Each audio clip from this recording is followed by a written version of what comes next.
ಅದೊಂದು ಮಾತ್ರ ಇಡೀ ಕರ್ನಾಟಕದಲ್ಲಿ ಎರಡೇ ಪದ ಜನರ ನಾಲಿಗೆ ಮೇಲೆ ಇರೋದು, ಒಂದು ಜನಪದ, ಇನ್ನೊಂದು ಹಂಸಪದ ಅಂತ ಹೇಳಿದರು.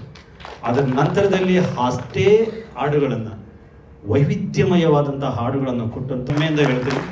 ಅವರ ಸಾಹಿತ್ಯದ ವೈಶಿಷ್ಟ್ಯ ಇವತ್ತು ಇಡೀ ದಿವಸ ಅದೇ ನಡೆಯುತ್ತೆ, ಅದ್ರ ಬಗ್ಗೆ ಹೇಳ್ತಾರೆ, ನಾನು ತುಂಬ ಸಮಯ ತಗೊಳಕ್ಕೆ ಹೋಗಲ್ಲ. ಈ ಒಂದು ಸಾಹಿತ್ಯದ ವೈಶಿಷ್ಟ್ಯವನ್ನು ನಾವು ಆಚರಿಸಬೇಕು ಅಂತ ಅನ್ನಿಸ್ತು.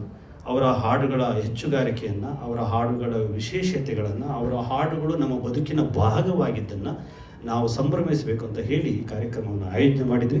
ಇದು ಬಹುಶಃ ಸಾಹಿತ್ಯದ ಕನ್ನಡ ಚಿತ್ರರಂಗದಲ್ಲಿ ಮೊಟ್ಟ ಮೊದಲನ ಬಾರಿಗೆ ಒಬ್ಬ ಸಾಹಿತಿಗೋಸ್ಕರ ಇಷ್ಟೊಂದು ದೊಡ್ಡ ಸಂಭ್ರಮ ಆಗ್ತಿರೋದು. ಅದು ನಿಮ್ಮೆಲ್ಲರ ಕಾರಣದಿಂದ ಥ್ಯಾಂಕ್ ಯು. ಮೊದಲನೇದಾಗಿ ನಿಮಗೆ ಈ ಒಂದು ಕಾರ್ಯಕ್ರಮಕ್ಕೆ ನಾನು ಎಲ್ಲರನ್ನೂ ಸ್ವಾಗತಿಸಿಬಿಡ್ತೀನಿ. ಆನಂದ್,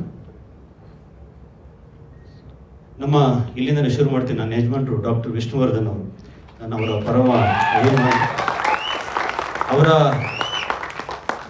ಅವರ ದೊಡ್ಡ ಸಿನಿಮಾಗಳಲ್ಲಿ ಕೋಟಿಗೊಬ್ಬ ಒಂದು ದೊಡ್ಡ ಸಿನಿಮಾ, ಅದು ಮತ್ತೆ ಮರುಮಿಡುಗಡೆ ಆದರೂ ಕೂಡ ಹೊಸ ಸಿನಿಮಾಗಳನ್ನು ಮೀರಿಸುವಷ್ಟು ಸಂಗ್ರಹ ಕಲೆಕ್ಷನ್ ಮಾಡುತ್ತೆ. ಅಂತಹ ಸಿನಿಮಾ